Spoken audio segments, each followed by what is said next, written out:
¿ya? Mientras yo voy a ir agregando a los compañeros a medida que se vayan colocando. Porque la última parte de cinemática era la aceleración y los gráficos y la cuestión de itinerario. Entonces, una vez ya conociendo eso, podemos entrar a esta unidad y que por eso también está, no solamente de casualidad, sino que está esta imagen acá, porque siempre nos dicen en las películas de Star Wars sobre todo, que la fuerza esté contigo, que la fuerza te acompañe.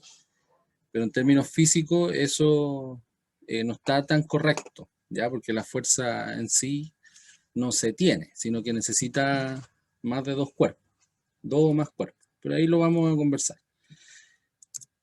Primero que todo, ¿qué es la fuerza? En sí, tenemos varias definiciones que podemos encontrar en Internet. Por ejemplo, la capacidad física para realizar un trabajo o un movimiento. Si una persona no sabe qué significa un trabajo mecánico, en física difícil va a saber qué significa la fuerza. ¿Ya? Otra definición que puede haber de la fuerza es la aplicación de esta capacidad física sobre algo. Entonces, nuevamente, es como que participa más de un cuerpo.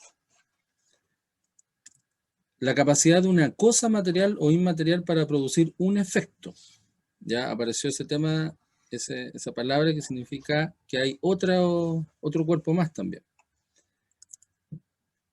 Y la intensidad con que se manifiesta alguien o algo. O sea, de alguna forma hay una respuesta que se manifiesta. Esa respuesta puede ser con un movimiento o no puede ser con un movimiento. De hecho, puede ser lo contrario. ¿Qué es lo que nos enseña a nosotros la física en sí? Si ustedes buscan la definición exacta, nos dice la magnitud vectorial que mide la razón de cambio de momento lineal entre dos partículas o sistema de partículas. Yo siempre coloco esta imagen porque la mayoría de las personas cuando lee esto es como, ¿de qué me están hablando? Ustedes que están en el diferenciado ya saben qué significa por lo menos algo vectorial, que tiene sentido, dirección, módulo, y aquí dice la razón de cambio de momento lineal. Y el momento lineal es un concepto que tenemos que ver después de fuerza. Se escribe con la letra P minúscula, con una flechita porque es un vector, y es una variable física más. O sea, la fuerza depende de otra variable física. Y lo más probable es que también dependa de la cinemática, que es lo que hemos visto nosotros, la velocidad y la aceleración. ¿Cómo medimos esta fuerza o esta magnitud vectorial? Yo creo que la mayoría sabe porque cuando pasamos fuerza eléctrica o electricidad, ahí vimos hartos conceptos previos. En el sistema internacional recuerden que el concepto se llama Newton y fue nombrada obviamente en honor a Isaac Newton. Y es una unidad derivada del sistema internacional, no es una unidad que sea de las primarias, sino que es una unidad secundaria, porque depende de otras. Y recuerden que un newton, estamos hablando de que es la capacidad o el efecto que produce un cuerpo en 1 kilogramo cuando lo acelera a 1 metro segundo cuadrado. Entonces, cuando ustedes tengan que hacer el análisis dimensional de la unidad de medida, si en la prueba les aparece el concepto de Newton, tienen que acordarse que un newton es lo mismo que decir que una masa de 1 kilogramo acelera en 1 metro segundo cuadrado. Eso es lo que significa un newton, la unidad compuesta. ¿Cuáles son los efectos que tiene esta fuerza? Porque la fuerza, como bien dijimos, no puede ser adquirida o yo puedo decir tengo la fuerza. Es parecido a lo que pasaba con el calor. El calor no se tiene, sino que es una forma de energía. La fuerza es una interacción entre dos o más cuerpos y puede tener distintos efectos, como iniciar un movimiento, acelerar un movimiento, cambiar la trayectoria o dirección o distancia, detener el movimiento, mantener un equilibrio, un reposo, que es lo que estamos haciendo ahora cuando estamos sentados, mantener una estructura molecular, porque también hay fuerza a nivel más pequeño, deformar la estructura molecular y también romper la estructura molecular. Entonces encontramos en la naturaleza que la fuerza tiene muchos efectos y pueden ser varios efectos al mismo tiempo, de hecho. ¿Ya? Por lo tanto, no es solamente un concepto para una sola cosa que tiene un efecto. Nosotros estamos acostumbrados a decir, por ejemplo, que acelera o que inicia un movimiento, pero se nos olvida que también se puede detener, se puede equilibrar algo, ¿ya? ¿Qué es lo que nosotros ocupamos en física? El diagrama de cuerpo libre para poder representar las fuerzas que son de alguna manera afectadas en un cuerpo o son proporcionadas a un cuerpo. La idea de la física es limpiar lo que tenemos alrededor y colocar solo lo que nos interesa. Por eso, un DSL, un diagrama de cuerpo libre, un micrófono, ahí se lo pueden silenciar. Ahí sí. Un diagrama de cuerpo libre es un esquema que uno se tiene que hacer, y es lo que nosotros hacíamos también cuando calculábamos campo eléctrico, en donde solamente muestra las fuerzas que actúan sobre un cuerpo en particular. Y la idea es dibujar las flechas que son proporcionadas por estas fuerzas y calcular una fuerza resultante que se llama fuerza neta, que justamente ese concepto es el que siempre vamos a ocupar nosotros en los ejercicios para esta prueba, que es la fuerza neta, no solamente un tipo de fuerza. Y por eso los esquemas en algunos ejercicios que pueden ser muy complicados, pero no son tan complicados, los esquemas pueden ser de distintas direcciones, incluso poleas, e incluso ocupar trigonometría. ¿Ya? Por suerte, los ejercicios en física, en la parte de la PTU, no han incluido trigonometría, prácticamente ninguno en términos matemáticos, pero sí conceptuales, ¿ya? Por lo menos qué significa coseno de 90, coseno de 180, los ángulos más principales. Pero esto es un diagrama de cuerpo libre. Hay un cuerpo y solamente se colocan las fuerzas que afectan un cuerpo. Entonces, de este dibujo se pasa a ese que está ahí. De ese auto se pasa a ese que está ahí. Entonces, la idea es hacer un DCL de cualquier fenómeno físico. Eso es lo que los físicos hacemos cuando hay un problema natural. Se observa y se sacan las fuerzas que están afectando a un cuerpo o a un sistema. Por ejemplo, algo simple sería tener un cuerpo cualquiera con esas fuerzas que están ahí. Y nos preguntan cuál es la fuerza neta. Ustedes ya saben ya que si la fuerza es un vector, cuando nos están hablando de fuerza neta, nos están hablando de una magnitud vectorial. No es solamente una magnitud algebraica. Por lo tanto, no es llegar y sumar. Lo que hay que sumar es de forma vectorial y a veces la suma se transforma en resta porque tienen distintos signos. Lo correcto es decir que si yo tengo en el fx dos fuerzas que son 32 y 20, si uno va a la derecha, yo puedo decir que es 32 newton más menos 20 newton. Entonces, ese signo negativo representa que va a la izquierda y ese signo más significa que siempre hay que sumar las fuerzas vectorialmente. Ahora, que este sea negativo es propiamente del sentido. Y eso nos da que es 12 newton. Entonces ya si el resultado es positivo, nos da que, de alguna forma vectorialmente, lo voy a dibujar acá, el resultado va a ser una flechita hacia la derecha que vale 12 newton. Las fuerzas que están en el eje Y, que es la parte vertical, si va hacia arriba según el gráfico, nos va a quedar que es 45, perdón, ahí sí, es 45 más menos 40. Eso quiere decir 5 newton. Si nos dio positivo, entonces uno asume que va hacia arriba. Entonces nos dio una flechita que vale 5 newton.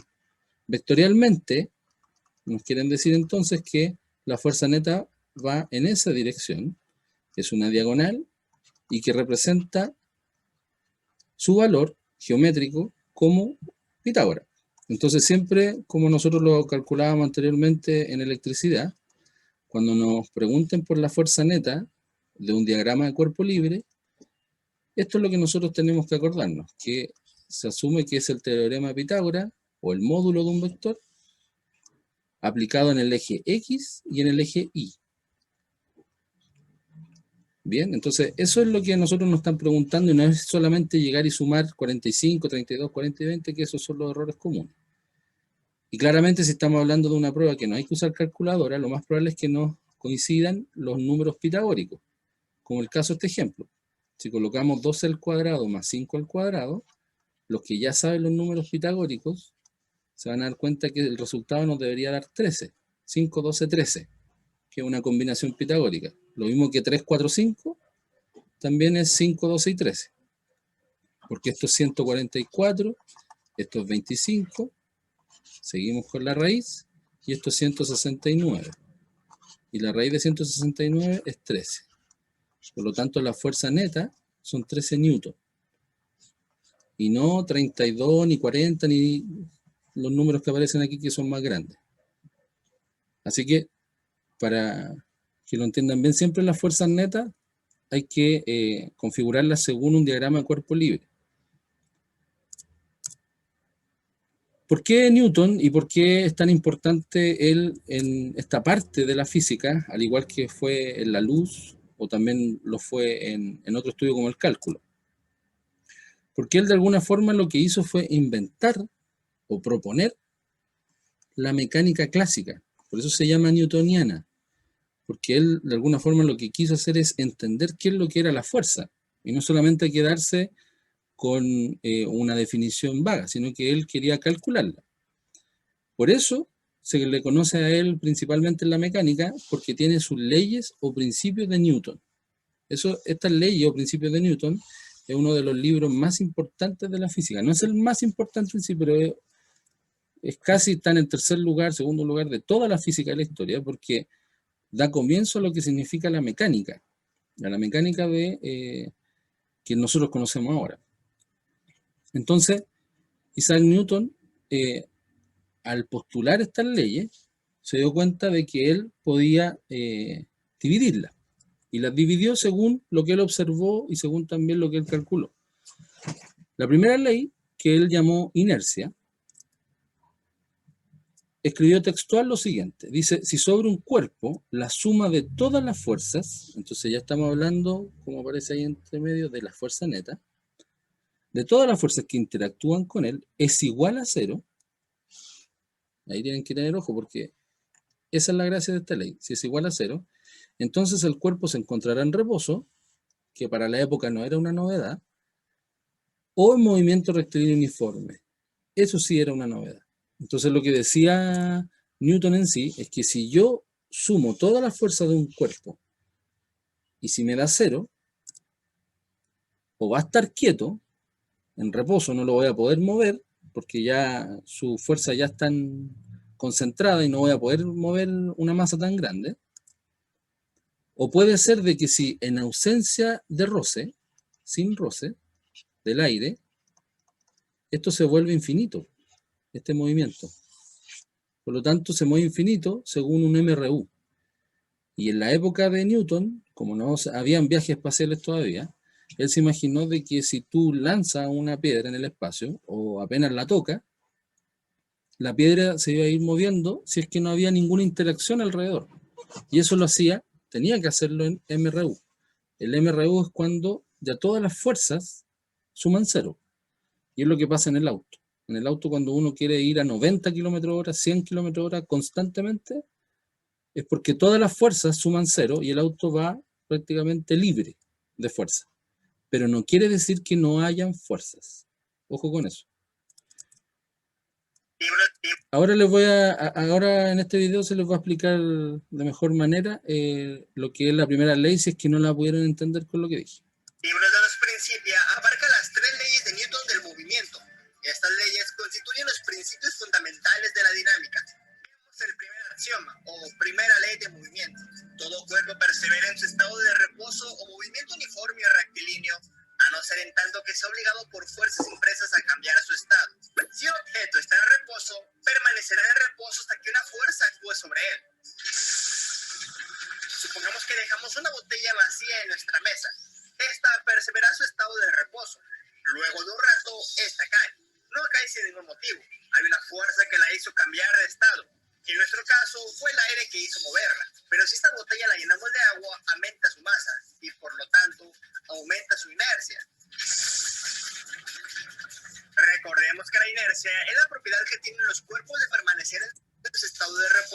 relativo o movimiento relativo. O dicho de otra forma general, es la resistencia que opone la materia a modificar su estado de movimiento. Mientras más masa, más inercia. Y más fuerza se necesita para cambiar el estado del objeto. Lo mismo pasa con un objeto que está en movimiento. Este mantendrá la velocidad constante hasta que una fuerza actúe sobre él. Para este otro ejemplo, lancemos un proyectil.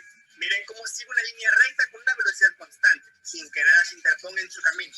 Esperen, olvidamos activar el aire, el cual opone la resistencia, y la gravedad, la cual hace que el objeto por su inercia caiga.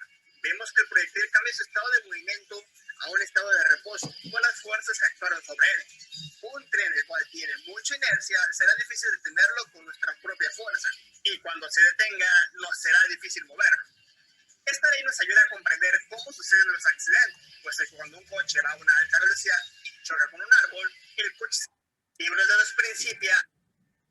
Ya, o sea, lo que nos dice el cuerpo, la primera ley de Newton, y se llama inercia porque depende de la masa del cuerpo. Y el cuerpo tiende a ir o seguir el movimiento que tiene en forma natural. Entonces, si uno dobla a la derecha, se va a ir a la izquierda, si uno frena, se va a ir para adelante, por inercia, uno lo dice. Y esa inercia tiene que ver con la masa de uno. ¿Ya? Por eso en física la inercia con la masa son símil, dependen mucho una de la otra. Entonces, si yo tengo un diagrama de cuerpo libre, para explicar la primera ley de Newton, me tengo que acordar que si tengo una fuerza gravitatoria hacia abajo, que en física se llama peso, y una fuerza normal hacia arriba, que es la que ejerce la superficie de los cuerpos, en los cuerpos. Entonces, ese cuerpo va a estar quieto, nada lo va a mover. Si en ese mismo cuerpo se produce una fuerza A hacia la derecha, y también se produce una fuerza A, pero a la izquierda, tampoco se va a mover. Ahora, si en ese cuerpo se está haciendo una fuerza hacia adentro, se puede decir, no desde el cuerpo, empujándolo hacia adentro, y la otra fuerza también, tampoco se va a mover. Ahora, en el caso de esta ley, es siempre y cuando la fuerza neta o la sumatoria de las fuerzas te dé cero. Entonces, cuando Newton estaba explicando esto a los científicos, para que esto fuera ya ley, los científicos claramente le preguntaron, ya, pero ¿y qué pasaría si la suma de las fuerzas no es cero? O sea, si ya me estás hablando de que todo esto funciona cuando un cuerpo está libre de fuerzas, ¿qué pasaría si tú sumas todas las fuerzas y no te da cero? Ahí apareció lo que es la segunda ley, es para justificar la primera. ¿Qué es lo que dice la segunda ley? Si sobre un cuerpo la suma de todas las fuerzas que interactúan con él es distinta de cero, por lo tanto puede ser positiva o negativa, no solamente positiva, entonces el cuerpo experimentará una aceleración directamente proporcional a la fuerza neta e inversamente proporcional a la masa que tenga el mismo cuerpo. O sea, la aceleración, al ser directamente proporcional a la fuerza, significa que a mayor fuerza, mayor aceleración. E inversamente proporcional a la masa, a mayor masa, menor aceleración. Por eso ahí hay un por. Y ahí aparece la ecuación como más famosa que tiene Newton de la mecánica, que fuerza es igual a m por a, y que nosotros lo podemos ver en los cohetes. El cohete tiene que acelerar hacia arriba para poder salir de la Tierra. Y esa aceleración se produce calculando la masa y haciendo que la fuerza de los propulsores sea la necesaria para generar una aceleración. Recuerden que nosotros vimos que la aceleración era el cambio de velocidad en un tiempo. Y eso es súper importante para los ejercicios de PTU porque se combinan fórmulas, ¿ya?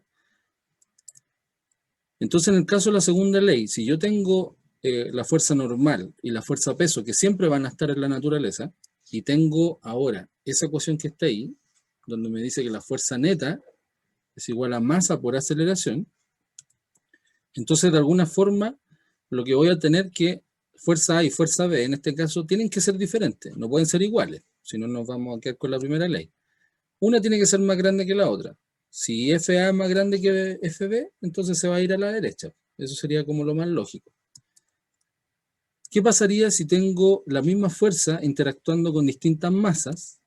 Lo más probable es que la masa más pequeña vaya más rápido o llegue más rápido a la meta, porque como decía la fórmula, es inversamente proporcional a la masa la aceleración. Entonces, si tengo la misma fuerza para los tres, ustedes ya saben despejar fórmulas. Por lo tanto, si yo coloco F es igual a M por A y quiero despejar la aceleración, me va a quedar F partido en M igual a aceleración. Por lo tanto, la mayor aceleración se obtiene cuando tengo la menor masa. Y por eso 1 kilogramo, aplicando la misma masa, la misma fuerza, perdón, va a llegar más rápido. Es una cuestión lógica. Estamos asumiendo que el roce no existe, porque si hay más roce ahí influye, pero hasta el momento un sistema ideal. Si tengo la misma masa y ocupo los mismos 5 newton, ahí no debería tener problema. Los tres cuerpos deberían llegar al mismo tiempo. Ahora, si tengo distintas fuerzas con distintas masas, tendría que hacer la ley de Newton, la segunda ley, tendría que algebraicamente demostrarla para saber qué aceleración tiene. Entonces, si yo divido las fuerzas por las masas que están ahí, me van a dar la misma aceleración. 2 dividido en 1 es 2, 4 dividido en 2 es 2, 6 dividido en 3 es 2. Entonces la aceleración va a ser 2 metros segundo cuadrado según estos datos que están ahí. A mayor masa, mayor fuerza para que tenga la misma aceleración que los otros cuerpos. Por ejemplo súper simple que yo sé que a ustedes no les complica mucho, pero es importante saberlo porque son ejemplos que yo he sacado de preguntas PSU anteriores. Lo que pasa en Rápido y Furioso, ahí con mucha aceleración, la masa tiende a subir por una cuestión de inercia, sobre todo si el motor va adelante, porque va haciendo la fuerza. Un auto de 4 toneladas se mueve en línea recta adquiriendo una aceleración de 2 metros segundo cuadrado. Entonces nos preguntan cuál es el valor de la fuerza neta. Las 4 toneladas, recuerden que hay que pasarla a kilogramos y es lo mismo que decir 4.000 kilogramos. Por lo tanto, si yo quiero aplicar la segunda ley de Newton con la fuerza neta, lo que tengo que hacer es multiplicar la masa por la aceleración. 4.000 kilogramos por los 2 metros segundo cuadrado, y eso me va a dar una fuerza neta de 8.000 newton. ¿Por qué recuerdo cómo se hacen esto, a pesar de que puede ser muy fácil? Porque estos son los cazabobos cuando uno está haciendo una prueba de 70 y tantas preguntas apurado. Que si tú multiplicas 4 por 2, 8, listo. Y te va a aparecer esa alternativa. Así que ojo con la masa que se mide en kilogramos. Lo mismo pasaría si es que nos dieran la fuerza y nos preguntan la aceleración de un lanzador del martillo. Después cuando pasemos a dinámica circular, ahí cambia un poquito el concepto de fuerza, pero si asumimos que la fuerza va en línea recta, cuando suelta este lanzador de martillo, suelta el martillo, va en línea recta, se ejecuta 140 newton, por lo tanto la aceleración, según la segunda ley, va a ser fuerza neta dividido en la masa, y eso nos queda que son 140 newton dividido en los 7 kilogramos. Esos son 20 metros segundo cuadrado. Y respetamos, no hay que hacer ningún cambio de unidad. Si respetamos la unidad, nos va a dar 20 metros segundo cuadrado la aceleración de este cuerpo, que va a caer, como decía el video, por acción de la gravedad. Si no, seguiría en forma infinita.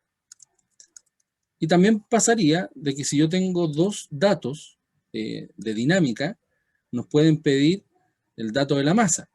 Lo que le pasó ahí a esta niña que está en el video es que justamente la fuerza con que agarró el revólver no fue la suficiente para que la aceleración junto con la masa pudiesen tener un equilibrio, sino que se fue para atrás el revólver. Entonces, si me dicen que una bala es lanzada por el disparo de un revólver de 20 newton y una aceleración bastante grande, considerando que estamos hablando de una bala, nos debería dar un valor bajo en kilogramos. Por lo tanto, según la segunda ley de Newton, nos deberíamos acordar de que la aceleración pasa dividiendo la fuerza y nos quedaría que 20 newton habría que dividirlo en 400. Ahí se nos van los ceros y nos queda 2 dividido en 40. Nos queda 1 partido en 20. Y eso creo que es 0,05. Nos queda un valor chiquitito de kilogramos. O sea, son 50 gramos aproximadamente. Sí, 50 gramos. Y eso pasa en los ejercicios cuando nos preguntan, sobre todo cuando son cuerpos muy pequeños que tienen una aceleración muy grande. Esa aceleración no quiere decir que vaya a ser durante todo el trayecto, puede que en algún momento se detenga. Bueno, lo importante son las unidades de medida que sepan despejar, ¿ya? Aunque sea muy fácil la segunda ley de Newton, a veces se pueden confundir. ¿Cuál es la tercera ley que de alguna forma es parecida a la primera porque es netamente conceptual? No hay una ecuación de por medio como la segunda. La tercera ley es para justificar las otras dos anteriores, porque también nos dice que las fuerzas que ejercen dos cuerpos entre sí deberían ser siempre iguales en magnitud y dirección, pero de sentido opuesto.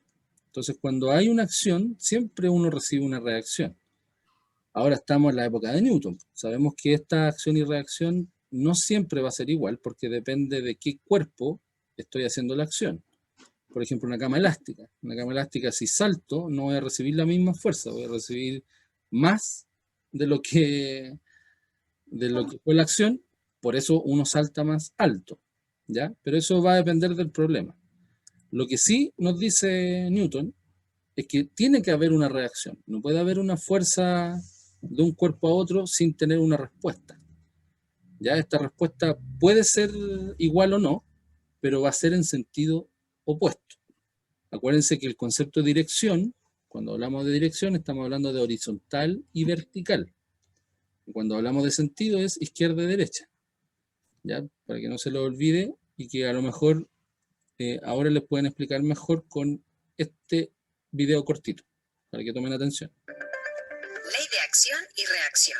Tercera ley de Isaac Newton. Las llamadas leyes de Newton son tres principios formulados por el científico inglés Isaac Newton que revolucionaron el conocimiento científico de la época al explicar diversos aspectos relativos al movimiento de los cuerpos y a las fuerzas que actúan sobre ellos.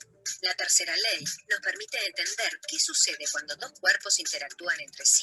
Afirma que si un cuerpo aplica una fuerza sobre otro, este reacciona ejerciendo sobre aquel una fuerza de igual valor y dirección, pero en sentido opuesto. Por ejemplo, al empujar una pared, estamos ejerciendo sobre ella una fuerza. Según la ley, la pared también aplica sobre nosotros una fuerza de igual valor y dirección, pero en sentido contrario. Nosotros realizamos una fuerza sobre la pared la efectúa sobre nosotros. Es así que en la naturaleza, las fuerzas siempre se presentan simultáneamente de a pares. Este par de fuerzas es conocido como acción-reacción. Por ejemplo, cuando soltamos un globo inflado, observamos que se traslada por el espacio, mientras el aire escapa por su orificio. Esto se produce porque el globo busca retomar su forma original. Perdón, se detuvo el video. Realizando una fuerza sobre el aire que expulsa. El aire reacciona ejerciendo una fuerza sobre el globo, lo que genera su desplazamiento. El SAT, el primer satélite uruguayo, requiere para su puesta en órbita de un cohete que lo transporte al espacio. La tercera ley de Newton nos permite entender cómo esta nave despega. La misma posee un poderoso motor de combustión que produce gases y los expulsa a alta velocidad hacia abajo, al igual que el globo lo hace con el aire. Los gases expulsados realizan sobre el cohete una fuerza en sentido opuesto que lo impulsa hacia arriba, provocando de esta manera el despegue. Entonces, ya terminando, porque nos quedan 9 minutos para que podamos conversar, ¿dónde encontramos las tres leyes en el mismo cuerpo? Si es que les preguntaran o que ustedes también se tengan que imaginar alguna situación, porque igual es típico de la pregunta de las pruebas que son conceptuales. Por ejemplo, en el cohete, nosotros tenemos la tercera ley. El cohete, el lanzamiento de los cohetes tiene las leyes cambiadas, no la primera ley va a ser la primera que funciona, sino que primero comienza con la tercera ley, acción-reacción. Como lo decía el video, necesita una fuerza que vaya hacia abajo de la combustión para impulsar el cuerpo hacia arriba, la reacción. En el transcurso del cohete, el cohete necesita ir en forma acelerada, porque si va a velocidad constante o no tiene una aceleración, la gravedad lo va a empujar hacia abajo. Y eso va a hacer que caiga. Por lo tanto, siempre en el camino, por lo menos dentro del campo gravitatorio de la Tierra, el cohete necesita ir acelerado, ¿ya? Necesita ir hacia arriba rápido. Y ya saliendo del campo gravitatorio de la Tierra, para ir rodeando a la Tierra como lo hace la estación espacial, ahí ya no necesita ir acelerando, necesita ir por inercia en caída libre, ¿ya? Porque los satélites y los cohetes van en caída libre alrededor de la Tierra, aprovechan la gravedad de la Tierra, de los 500 kilómetros aproximadamente hacia arriba, pueden dar vuelta a la Tierra sin tener los combustibles encendidos, entonces solamente por caída libre. Y eso es proporcionado por la primera ley, ya por inercia que se llama. Espero les haya servido el material y ojalá no tengan dudas a la hora de poder hacer los ejercicios. Aún así, pueden ver el video varias veces, todas las veces que quieran, y si tienen dudas me escriben al mail o lo hablamos por Classroom. No se olviden de suscribirse al canal